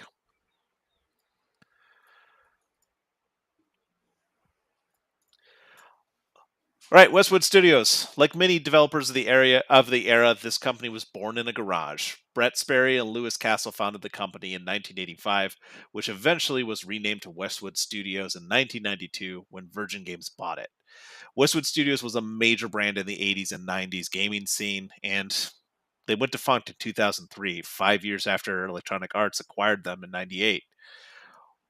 While the team started with contract work on the Amiga and Atari ST, the first real big hit for them was Eye of the Beholder. I don't know if you two remember that game, but you'll definitely remember the cover art for it. Heck yeah. Awesome game. A D&D real-time RPG game which launched in 1991. Then in 1992, a double win with Legend of Corandia, which was a point-and-click adventure game, and Dune 2, an RTS game that has since been seen as one of the first games to standardize what the entire RTS genre would look and play like over the next 10 years. These 3 titles alone made Westwood a popular dev team for publishers who would say that games were completed on time because it was Westwood who were working on it. You may also remember the logo on other early 1990s games like Lands of Yore, Young Merlin, and yes, The Lion King, one of the hardest games on the SNES, was a Westwood joint. But let's talk about the peak of their mountain, 1995's Command and Conquer.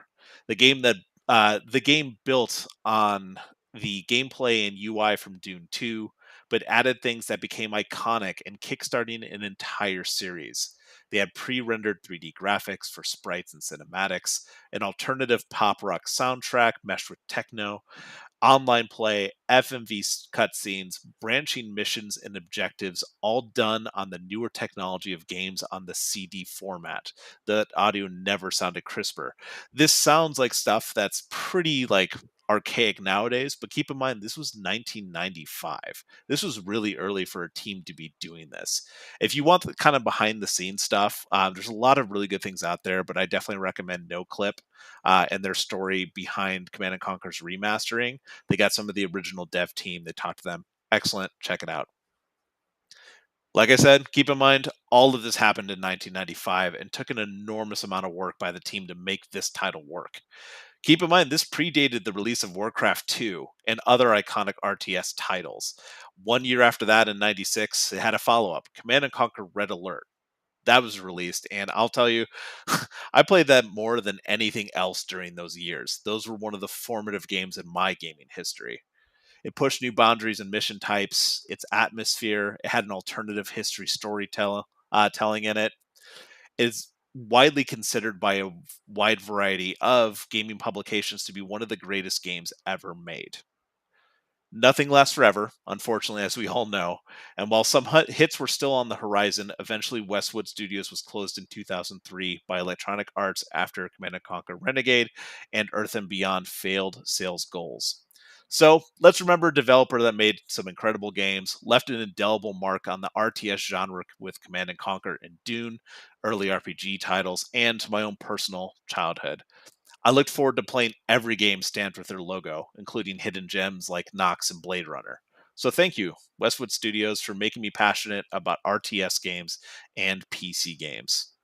Don't forget, like I said, hop on our Discord. Let us know what teams or moments you want to see highlighted next time we roll around, which will be in 1 month. I'll toss it into a poll if we get a lot of feedback, and you can vote for our next retrospective. Man, That looks really wrong from what I'm watching right here.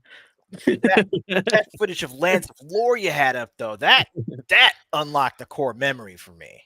Dude, Yeah, it's really tough seeing some of these games. I just remembered like this was my childhood. This style of like PC, this is like PC gaming for me back in the day. Yeah. Right. Like high Right. pixel art. Oh my god, it's so good. That's one of the reasons I thought of Westwood as one of the first teams I wanted to talk about, just because they defined PC gaming for me and for a lot of people, like rightfully so. Command and Conquer was that peak, and they just kept improving on that. And eventually, obviously, it fell off with different changes in the industry. But I felt it was worthwhile when we talk about our industry. We talk about like dev teams and the stuff that go through small teams. This is what I loved about gaming growing up. I loved the passion behind it. I love just, two dudes or multiple teams, no matter what your age or gender, getting into a garage, building something together for the passion behind it. And this was definitely something that Blue Riot Bot actually in our Discord called out Rebecca Heineman passing away. She was one of the founders of Interplay, another very important dev from my past, as well as one of the people that originally worked on the first Fallout game, which was huge. So yeah, man, like I said, this is just a chance to take a look back at the past and just highlight some stuff that we kind of missed, something that really defined gaming for a lot of people and defined the industry for a long time. So like I said, man, just shout out to Westwood, the teams, the people that worked for them.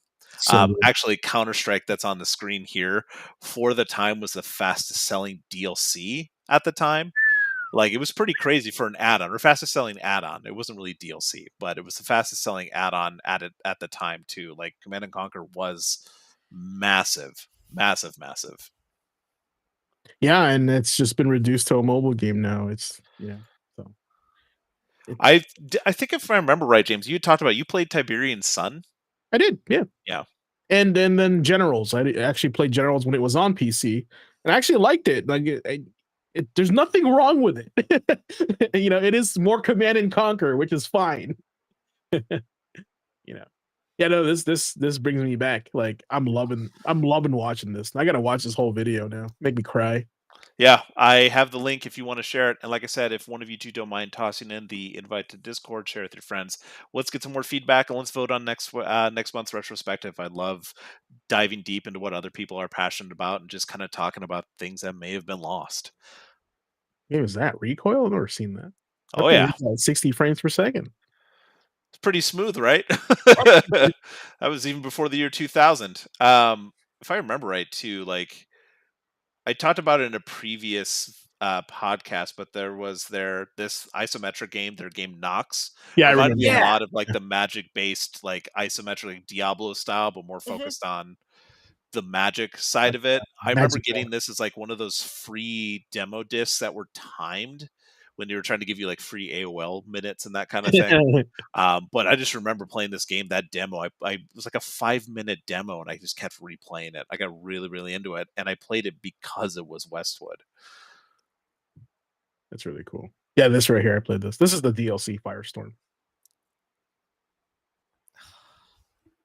Soundtrack's good. It's got the nice rock track to it. Just very responsive to play. The art of I'm this telling you, game man, is really good. this is late Saturday nights, chilling with your boy in front of the computer with homemade nachos. Just Microwave nachos, in What's fact. crazy is, like, we're talking about like a lot of memories in this season, right? Like my buddy Matt would always bring his PC to my house, right? And we'd set it up like his computer, like just one monitor, like CRT monitor, right? His PC, basically my bedroom, next to my TV, next to my console, because I didn't have a PC. And he'd be playing like a game like this. I'd be playing a console game, and we're just hanging out together. Literally, bro, just playing video games. We're not even like involved in each other's game, but we're just like, oh, look at this cool thing I'm gonna do. I'm like, hey, you're right there, right? It's like OG Twitch, like that's how Twitch used to be back in the day. right. Yeah, and then hopefully, guys, like if we get a lot of young people in our audience or watching this video, like you guys get to experience that with your homies, like, not just like being at home and watching them play video games, but actually being in the same room, just playing video games. Like even if you're not playing the same game, like it's just a different vibe to it. You grab your favorite soda, you get a pizza, just chill, bro. It is one of those things in life that you just like don't appreciate until it's gone, honestly. And that's one of the reasons I wanted to do the retrospective. There's just so many things that we always talk about, like we feel like as an industry we've lost, or as we get less and less time and nowadays less and less disposable funds, what made us fall in love with gaming in the first place? What did developers fall in love with in the first place? Diego said, "Nah, Um, go back, yeah. Nah. nah, go back." Go back. We've hacked too much time. Yeah, there's just something about it, man.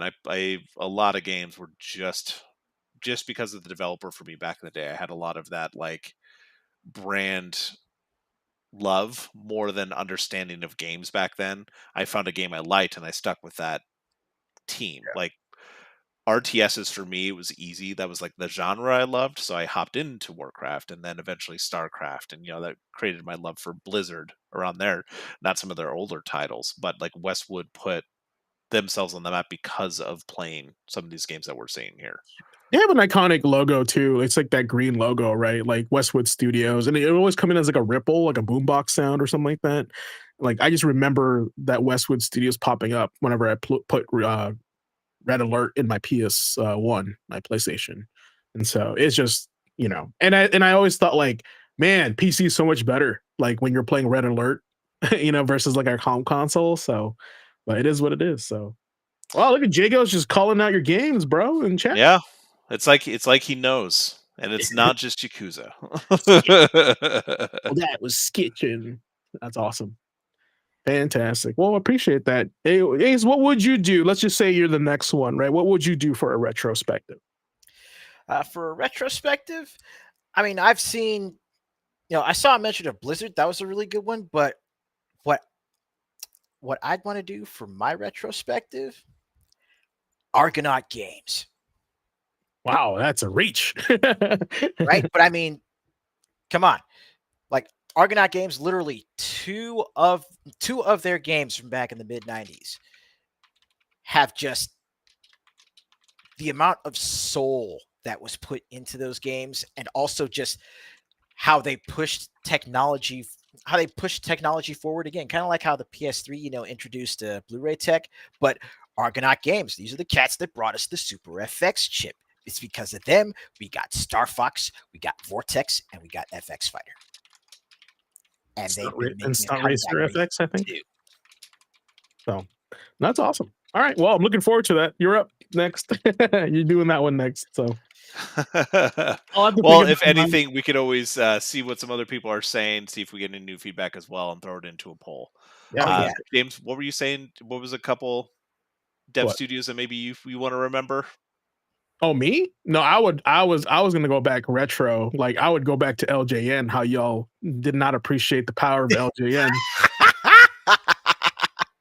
Yikes! L- You know? LJN, Acclaim, and Midway. Maybe we Bruh. could save that for next October for like a Halloween spooky episode. Brother. Just like That the would be perfect. terrifying nature of retrospective and LGN. Yeah, for sure. Like I want to try to find a lot of the older dead studios like Jalico. When was the last time you heard of Jalico? Right? Or I know Natsume is still around because they do like the Harvest Moon games. But just I'm surprised you studios didn't say that. like Ukes or Dimps or something like that. No, Dimps does like Street Fighter. Like Yeah. you know, I want to go back. I want to go retro back. Like I gotta dig because I don't I have a very visual memory. So once I see a box art, I'll be like, yes, I remember that, and then now I can talk about it. Yeah. Because I can't. Yeah, Jagos and Andre are calling out some of the ones that I thought of too. I LucasArts is a good one. I felt of something that's just exactly like GQ said. It's one of those things like, what is Long Dead? What is something where I see the logo and I'm instantly blasted with nostalgia? And Westwood is one of those. Interplay is another one that's definitely one Interplay is for really me. good. A good one. LucasArts for sure is one. I just remember a lot of like early LucasArts games and the toilet bowl that they circled for a while for a variety of reasons. What's that? Terakasi. Matches of Terakasi. Mm. We'll get there. We'll get there. Chat, just put it in the Discord. Put it in the suggestion box. Tag us, whoever you want to like give it attention to, and we'll look into it. Yeah, man, there's some really, really good ones. Just think about some of the dev studios that used to work under the umbrella of like bigger companies, like the old Atari's stuff. Silicon Knights as well. That's another one I remember sticking out in my mind. Like Radical, who did like Prototype. I know that was a really? game that you really liked too. Mhm. But like Black Isle is another one from that same era of like playing Mhm. Black Isle games. I think they did a bunch of PS2 games also. Like they did some like Nether, some Forgotten Realms games or something. I remember them a lot because they worked a lot with Interplay. That's one of the reasons I saw their games pop up a lot. They did a lot of releases like the original Baldur's Gate and Baldur's Gate 2. Exactly, like Forgotten Realms. Yeah, a lot of Forgotten Realms kind of things. They were a subsidiary, but God, man, I remember Planetscape with them. They did some work on like Fallout, so they've been attached to some very big properties, and it's just like, what happened to them, kind of thing. So yeah, that's something we'll explore. Yeah. The band breaks up and they all move on to different things, right? So that's how it is. So. All right. Well, that's I like that. Yeah, I like the retrospective. So I hope you liked it too, because that was a really good stroll back to memory lane. So awesome. Well, we're back here again to the last feature of the show, the final boss.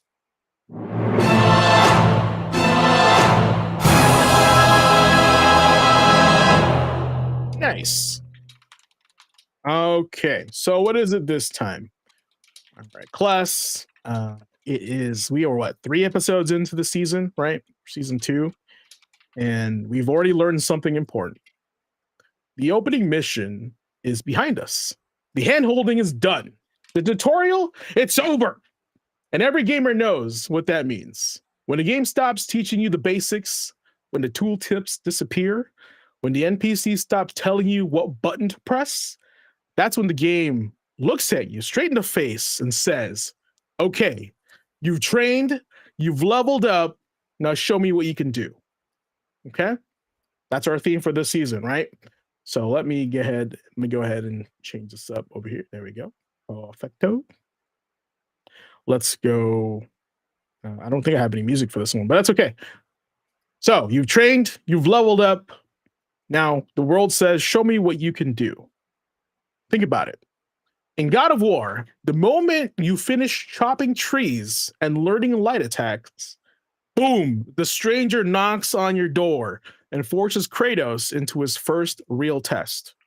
Now, spoilers if you haven't played the new God of War, Dad of War, But that fight wasn't a punishment. It was a graduation, right? In Elden Ring, after the tutorial cave, you step into Limgrave, and the tree sentinel is right there waiting to humble you. Yeah, you know which one I'm talking about. The one on the horse, right? You're like, no, I got this. It's easy. I played Dark Souls, all of them. Nah. But they weren't there to break you, but they were there to just prepare you. Now in Spider-Man 2, once the flashy intro mission ends, the real villains begin to move, right? The stakes rise, the world widens, and that's where we are tonight.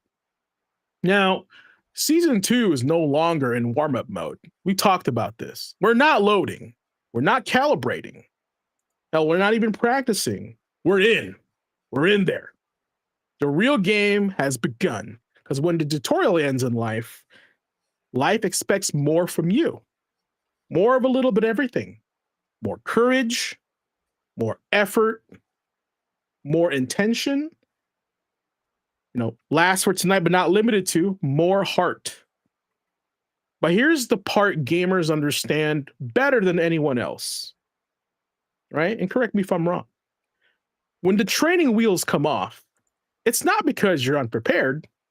It's because you're ready. You know that. You're going to feel that. You're going to be ready to apply everything you've learned. When Ace is the tech, he's teaching you how to, maneuver in this episode. He's taught you the way of the spear, ready to step it up, ready to fight for your next level, right? So for tonight's final boss, it isn't a monster or a villain or a final stage. Tonight's final boss is the moment itself, just like Evo Moment 37. The moment where you stop learning in theory and start applying in reality. It's a good one. Where you stop watching the tutorial and finally pick up the controller, where you stop doubting your ability and trust the player you've become. So as we dive deeper into Season 2, remember this. You've trained, you've leveled up, now you're facing the final boss because the tutorial is finally and officially over. All right? And I end the segment tonight with this. Play with purpose, fight with heart, and step boldly into the real game. Right? Whatever that may be, use that and take that with you tonight. All right? And that's tonight's final boss moment. Okay? All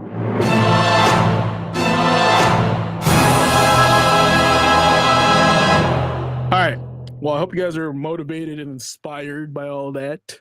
I would say like a lot of the final boss stuff that I've been preaching in my segment this season has really like stepped up a bunch of things I've been doing in life in general. Like we're all having our own challenges, hurdles, right?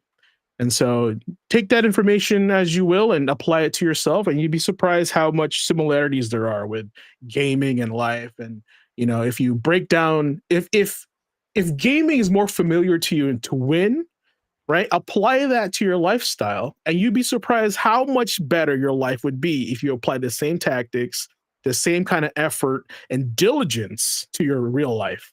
So just, don't let people tear you down because you're a gamer. You have more tools in your skill set and your knowledge in gaming that you can apply to everything else. And I feel like if you ever put that in your resume, putting gamer in there is definitely a plus, not a negative. So that's just me. And just take that information and apply it to whatever you'd like. So what are you guys' takeaways for tonight? Well, honestly, I'm right there in the same boat with you. Not just applying what I've been telling folks about from the tech, but also taking into keeping in mind some of the stuff that you've been talking about on the final boss. It's really been helping me. Even on those nights where I'm dealing with sleep debt. It's really been helping me as far as just staying focused, especially on some of the big projects that I'm working on in the background. But on top of that, just seeing how this show, seeing how the Academy is evolving just over these last few episodes, how we've been streamlining everything, really fine tuning, and then of course, introducing the new stuff like the retrospective. Like, Nick, real talk, hats off to you, man. Well, not too that quick. You still have your headphones on. Let me try this again. Where's my F key at? There it is. Respect. Hats off to you, man. Like, seriously though, the retrospective is a downright awesome addition to this, and I'm looking forward to more segments like that. Oh, I'm looking forward to throwing my hat in the ring and contributing to a segment of that myself.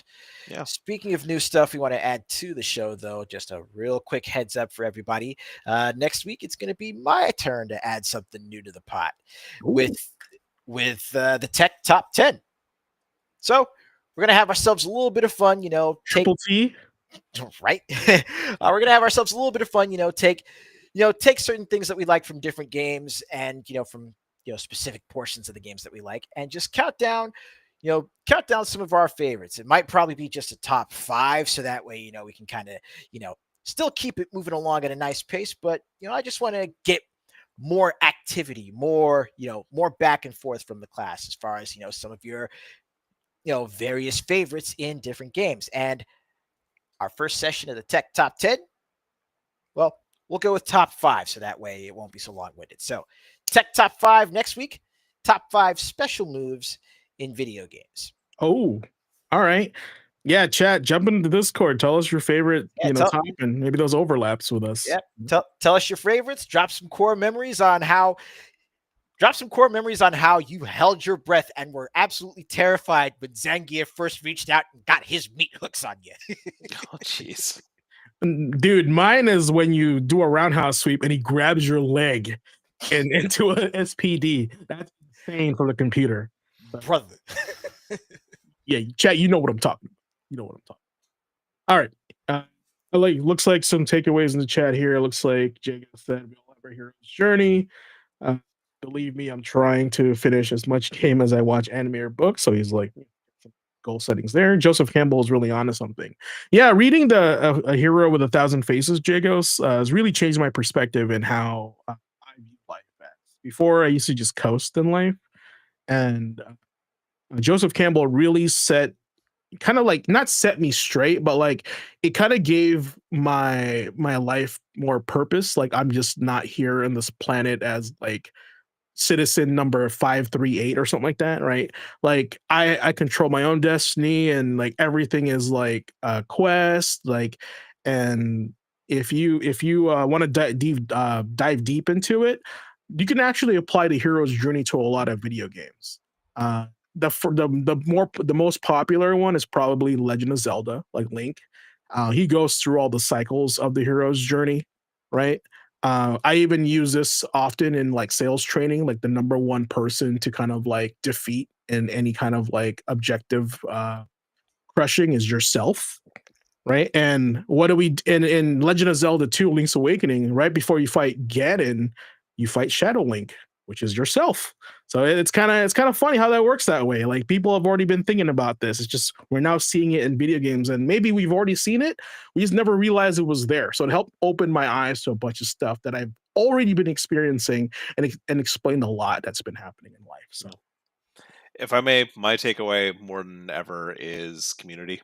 It's super important that we hear from people here in the class, which has been great so far. Absolutely. Hearing what your friends have to say, being involved in Discord's great. I love seeing the new stuff that we're getting in there.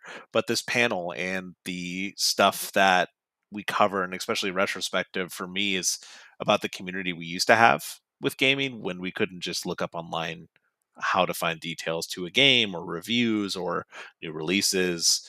When you had to talk to people, word of mouth, being a part of the same community of just like, hey, you got to check out this game, or hey, see this really cool thing, reading magazines and like sharing it with your friends. That was that era of gaming for me. I got turned on to so many other games because of what my friends were telling me.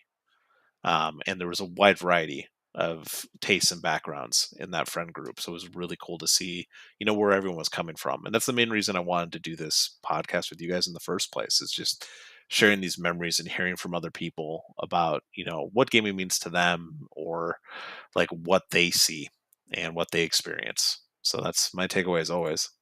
Cool. What about you, Ace? Well, yeah, again, just, my big takeaway is just, applying what we've learned through gaming to, just to everything in life, actually being able to turn, being able to really turn our hobby into something that's, a lifelong motivator. I love that. And I feel like, at least our age, happy birthday. We grew up thinking like gaming is a waste of time. You're rotting your brain, right? Like the generation just didn't understand. And doing this show, it to me, it shows those other people they did not know what they were talking about. They don't get it. And hopefully future generations, as chat and everybody out there, can watch the show, take that back with them, and say, "Hey, they're onto something here, and it's not just a waste of time. It's actually very thoughtful and very, plenty of lessons to be had." So, and then this is why one of the mission statements of why I wanted to do the show, and hence why I also chose the name Gamer Quotient, because quotient is the amount of a certain characteristic. So GQ is kind of like a play on of like how much of a gamer do you know you are, or how much gamer are you, right? Kind of like that. So very, very, very fun play on words. Okay. All right. Well, I'll end this tonight with an outro for tonight. So let's go ahead and take it away, Shao Kahn. Excellent. All right. So tonight we'll wrap up tonight's class with me thanking the students, of course, thanking you guys for another powerful session of season 2. We kicked things off with the Memory Card Chronicles.